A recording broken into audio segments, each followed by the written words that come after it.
सीधा सवाल में बात होगी सड़कों की, बात गड्ढों की, विश्वगुरु बनने के सपने की और युवाओं के सड़कों में धंसने की, फंसने की, मौत हो जाने की।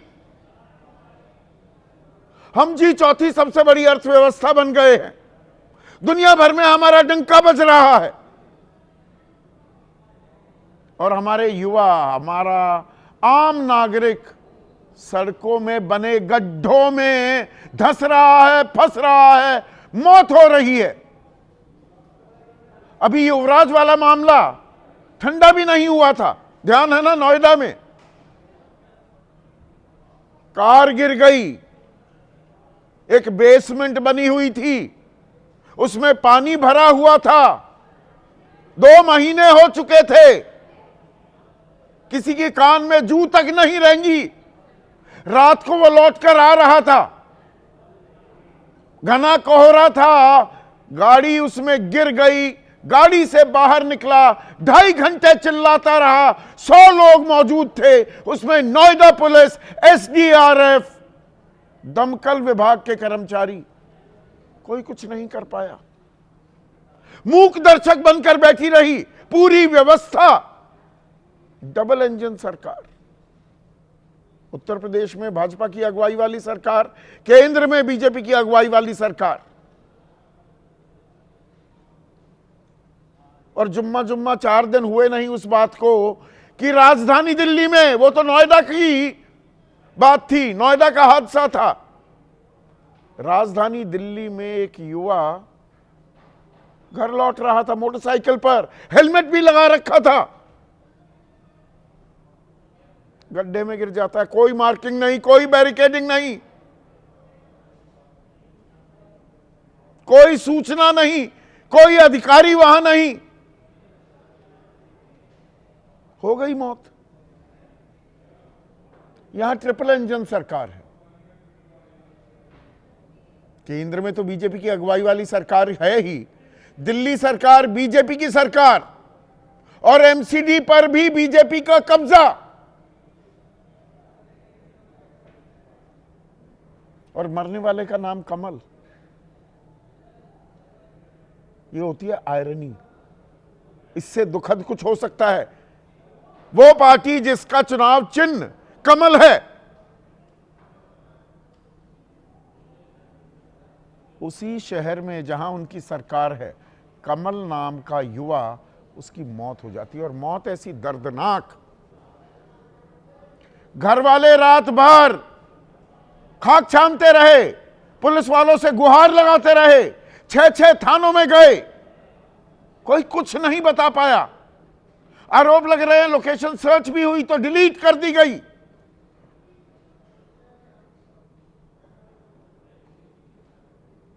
और अब वही रटी रटाई प्रक्रिया,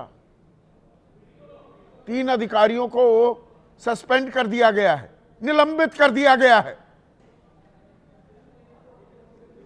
संबंधित मंत्री, और 2 मंत्री संबंधित हैं, अभी उसकी तफसील आपके सामने रखने वाला हूं। उन पर कोई कार्रवाई नहीं होगी।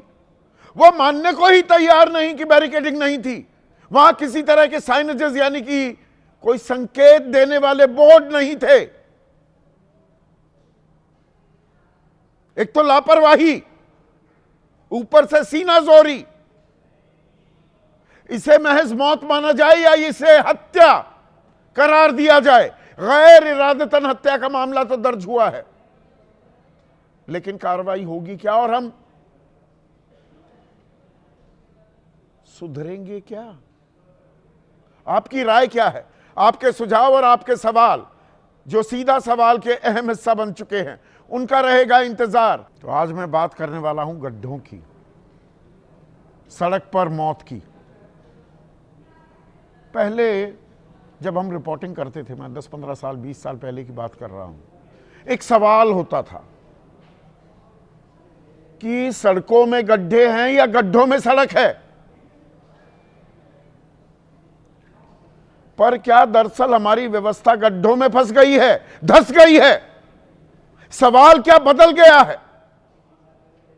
और यह सवाल क्यों पूछा जा रहा है? मैं किसी दूर दराज के गांव, ग्रामीण इलाके के किसी हादसे का जिक्र नहीं कर रहा हूं। यह देश के दिल, देश की राजधानी दिल्ली में हुआ।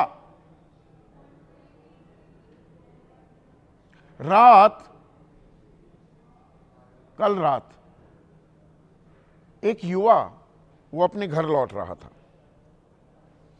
बैंक में असिस्टेंट मैनेजर था, कमल ध्यानी, घर लौट रहा था, जनकपुरी से गुजरा। पुराना रास्ता था, जाना पहचाना रास्ता था, हेलमेट भी लगा रखा था। सोचा घर पहुंचूंगा, ठंड भी है, मां इंतजार कर रही हुई होगी, गर्मा गर्म खाना मिलेगा, खाऊंगा, माता पिता से बात करूंगा, भाई से थोड़ी हंसी ठिठोली करूंगा और फिर सो जाऊंगा। लेकिन व्यवस्था ने तो कुछ और ही इंतजाम कर रखे थे। व्यवस्था शब्द पर गौर कीजिएगा। रास्ते में एक गड्ढा था, छोटा मोटा गड्ढा नहीं,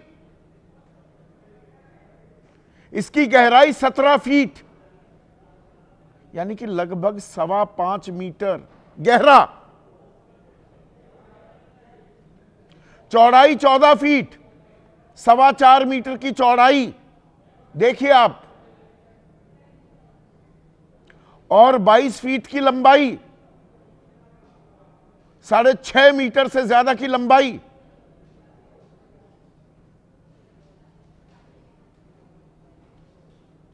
और ये इसमें गिर जाते हैं,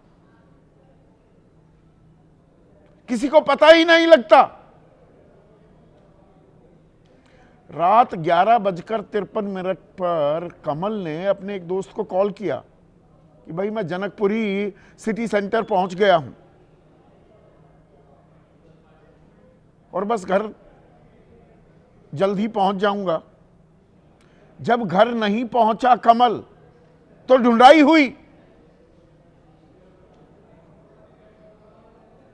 सुबह 7 बजे पुलिस ने आज तड़के परिजनों को हादसे की जानकारी दी। जी हादसा हो गया, वो तो गड्ढे में गिर गया कमल और उसकी मौत हो गई। पर इसके बीच क्या हुआ?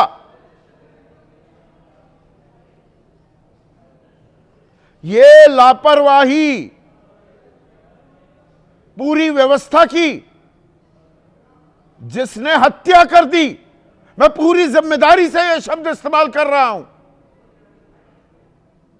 युवराज मेहता की जब मौत हुई, मैंने कहा यह मौत नहीं है, यह हत्या है, जो नोएडा के सेक्टर 150 में हुआ।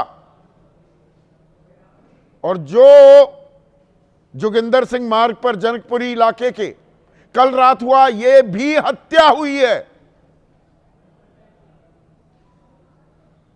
भाई कमल के, करण नाम है उनका, हमारे साथ जुड़ेंगे अभी। उनका दावा है कि अगर पुलिस टाइम पर ढूंढ लेती तो भाई जिंदा होता। कम से कम 6 थानों पर गए, रोहिणी, मंगोलपुरी, जनकपुरी, पालम, सागरपुर। भाई का तो यहां तक कहना है कि रात को हमने देखा था इस गड्ढे में तो नहीं थे, तो ये गड्ढे में कैसे आ गए? या संवेदनाओं का सैलाब भी बहता है, आदमी को समझ नहीं आता। दोस्त भी कह रहे हैं पुलिस ने जो मदद करनी थी वो नहीं की गई। लोकेशन ढूंढ भी ली थी पर उसको डिलीट कर दिया गया। अब ये अपने आप में गंभीर आरोप है कि लोकेशन का पता लग गया पर उसे डिलीट कर दिया गया। हेड कांस्टेबल को भेजा गया, वो ढूंढते रहे, घूमते रहे। पर यह तो पुलिस की हीला हवाली, इससे आप और मैं परिचित हैं। किस थाने में आएगा, क्यों आएगा, क्या आएगा, वो घुमाते रहते हैं आदमी को, आम आदमी को खासकर। नेताओं की ड्यूटी बजाने में वो पूरी तरह से फुर्ती दिखाते हैं। कमल के पिता कह रहे हैं ये मौत नहीं, सिस्टम ने उनकी हत्या कर दी है। पहले आरोप सुनिए परिवार के। प्रशासन गलती है, दिल्ली जल बोर्ड की गलती है। कल तक परसों वहाँ पे गड्ढा नहीं था। जी हाँ, वो गड्ढा भी फंसा, उसको पता नहीं था और रात को गड्ढे में क्यों किया। कम से कम 6 थानों में चक्कर लगाए हैं, कहीं से कोई सपोर्ट नहीं मिला, कोई सपोर्ट नहीं मिला। तो पुलिस ने बताया नहीं क्या पूरी रात गड्ढे में था या कब उसे निकाला गया? बताया उन्होंने, सुबह बताया, वो भी उन्होंने खुद कॉल नहीं करी। अब आपने एक बात पर गौर किया, पिता क्या कह रहे हैं कमल के, कि कल तक वहां कोई गड्ढा नहीं था, तो गड्ढा खोद दिया गया और गड्ढे की जानकारी देने के लिए बैरिकेडिंग हो या किसी तरह के संकेत लगाए जाएं, कुछ बोर्ड लगाए जाएं, यह जहमत किसी ने उठाई नहीं और एक जान चली गई। और ऐसा नहीं है, कागजी कार्रवाई बहुत होती है हमारे देश में।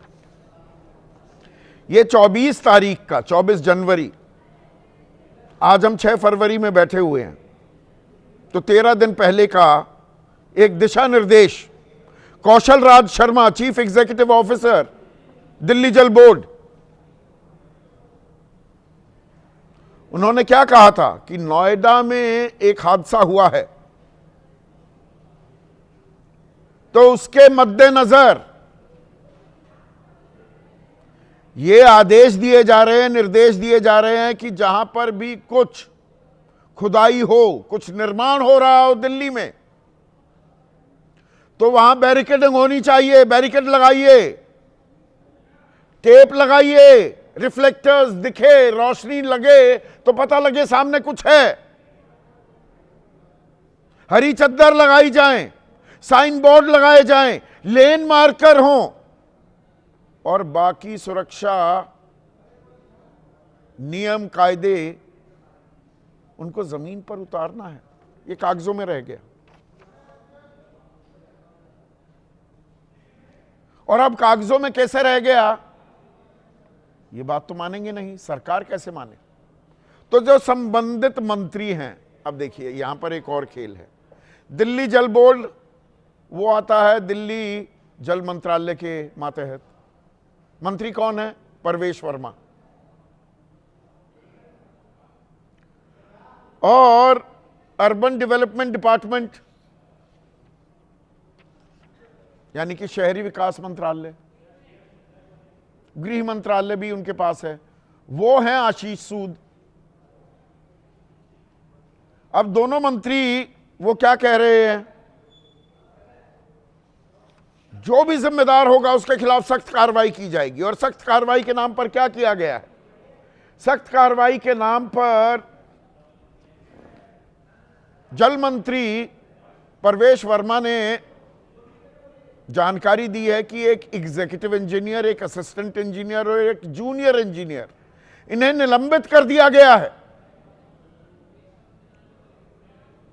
और भाई बैरिकेडिंग तो लगा रखी थी हमने, बैरिकेडिंग थी, तो मतलब अपने आप गिर गए कमल वहां पर। और ये गड्ढे की तस्वीरें हम आपको दिखा रहे हैं। आपको लग रहा है कि यहां बैरिकेडिंग थी, कोई हरी चद्दरें लगाई गई थी, कोई रिफ्लेक्टर्स थे,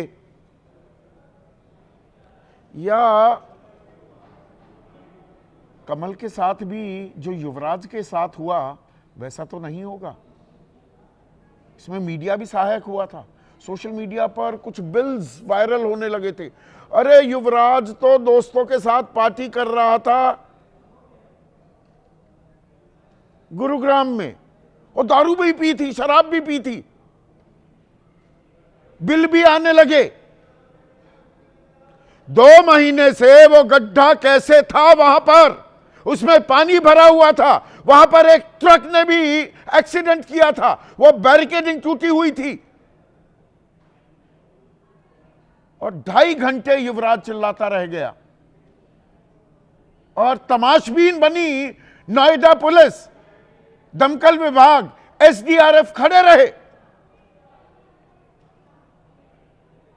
इनके गुनाह को छिपाया जा रहा था, इसमें मीडिया भी साथी बना था।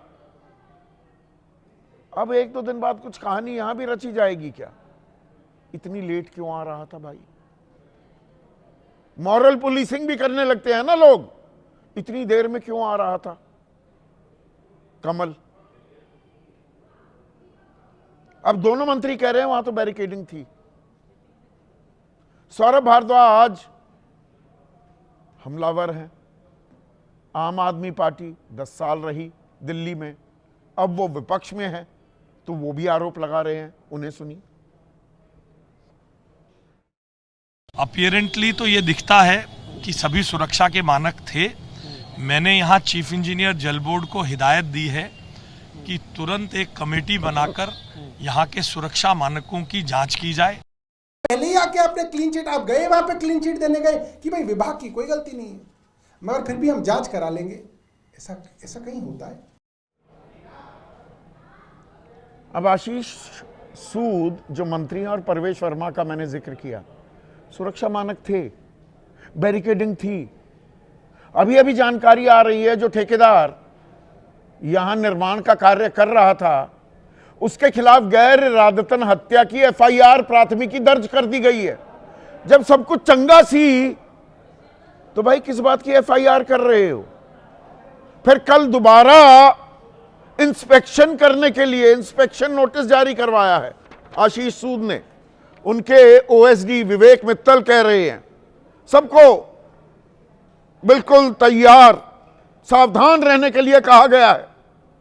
एडिशनल चीफ सेक्रेटरी, सीईओ जल board, joint commissioner of police traffic, joint commissioner of police western range, district magistrate, deputy commissioner, DCP traffic, chief engineer PWD, chief engineer Delhi Jal board.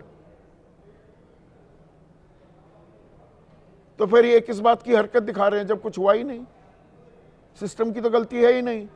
ये ट्रिपल इंजन सरकार जो बनी हुई है इसने तो सब कुछ बंदोबस्त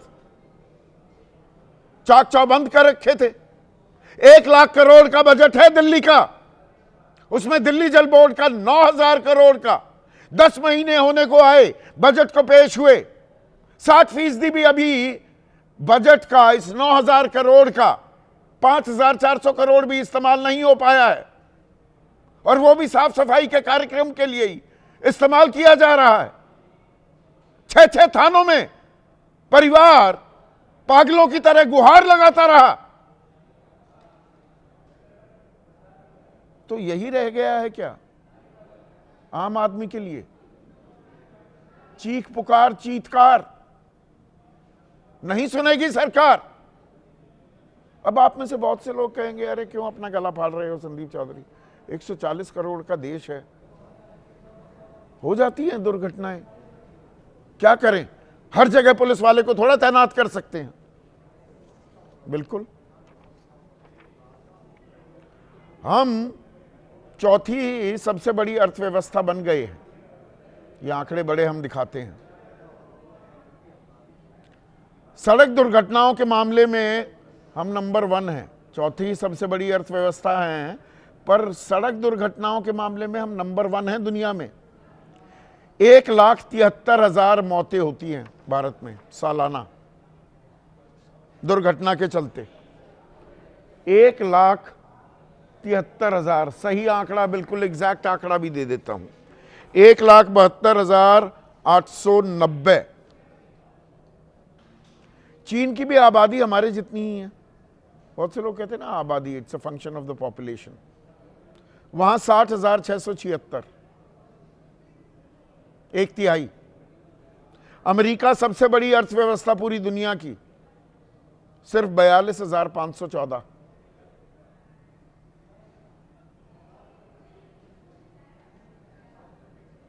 ऐसे विश्व गुरु बनने वाले हैं क्या हम? ऐसे में आज का सीधा सवाल अब आपके स्क्रीन पर, पहले युवराज अब कमल, सड़क सड़क मौत का दलदल और गड्ढों में जा रही जान, ऐसे विश्व गुरु बनेगा हिंदुस्तान। अभी 6 फरवरी को दर्शकों, मैं अभी अपने मेहमानों का परिचय आपसे कराऊं, उससे पहले आपको बता दूं, 6 फरवरी को मोहाली में, मतलब आज की बात है, खुले सीवर में महिला और उसका बेटा गिरे, दोनों जख्मी। 3 दिन पहले 3 फरवरी को पाली, राजस्थान में पाइपलाइन बिछाने के लिए 20 फीट गहरी नाली खोद दी गई सड़क पर। 4 लोग गिरे, 2 की मौत हो गई उसमें। 22 जनवरी गुरुग्राम मिलेनियम सिटी, सेक्टर 84 के पास बजरी से लदा ट्रक नाले में जा गिरा। दिल्ली 9 जनवरी इग्नू रोड पर हादसा, मेट्रो खुदाई से सड़क धंसी, ट्रक उसमें गिर गया। देश भर में ये आम है तस्वीरें।